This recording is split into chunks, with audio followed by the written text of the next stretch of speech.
Magluluto tayo ngayong hapon ng bagong menu. Ito naluto ko na to siya, oh. Chicken liver to with gizzard, pork, chicken adobo to siya. Try natin.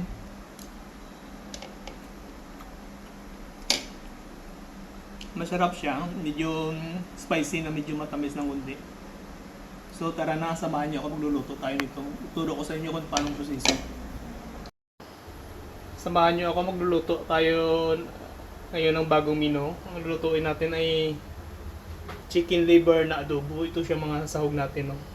So, lutuin ko to medyo spicy. Siguro mga 15 minutes na ang cooking timing niya. Okay, umpisa na tayo magluto. Ipakita ko sa inyo kung paano proseso. Ito na may napainit na ako na wok at saka cooking oil. Tapos, ano lang natin to? Una, ito siya. Onion. Ito siya, onion.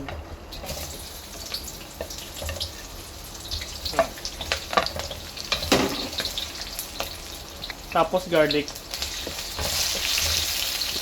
Tapos ang chicken liver at saka balon-balunan na ito siya. Tapos itong spices niya, laurel at saka whole peppercorn at saka chili. Ito siya na lagyan natin. Then lagyan natin ito ng oyster sauce. Oyster sauce. Tapos chicken stock, ito siya, 1 tablespoon. Tapos ang pesos niya, tantuin lang natin.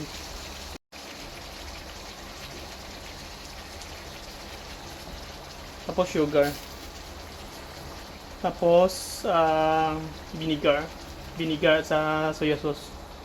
Tapos black pepper. Ito siya. Tapos stir natin.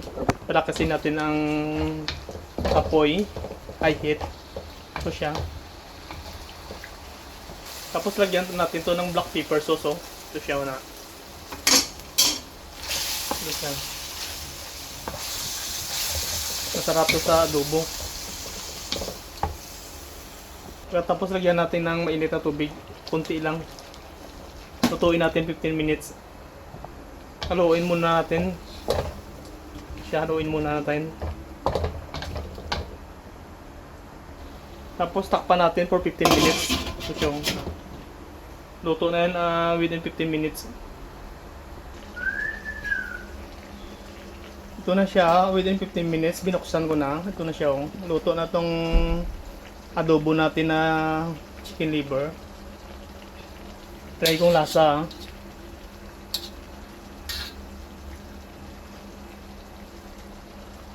Ayos Dagdagan natin ng soya sauce. O, nadagdagan ko na. Ihalo na natin. Nag-reduce ng tubig niya within 15 minutes. Ibig sabihin, luto na to. Hindi na kailangan lagyan ng potato starch. Lagyan na lang natin pinakalas, aswiti na oil. Ito ilagay natin pinakalas o aswiti na may oil na para magandang kulay niya. Medyo kunti lang. Tapos ihalo. Luto na to siya, ready to serve na to. Ayos na to. Sticky ng ano nyo. Hindi na kailangan lagyan ng potato starch. Salamat sa nanonood.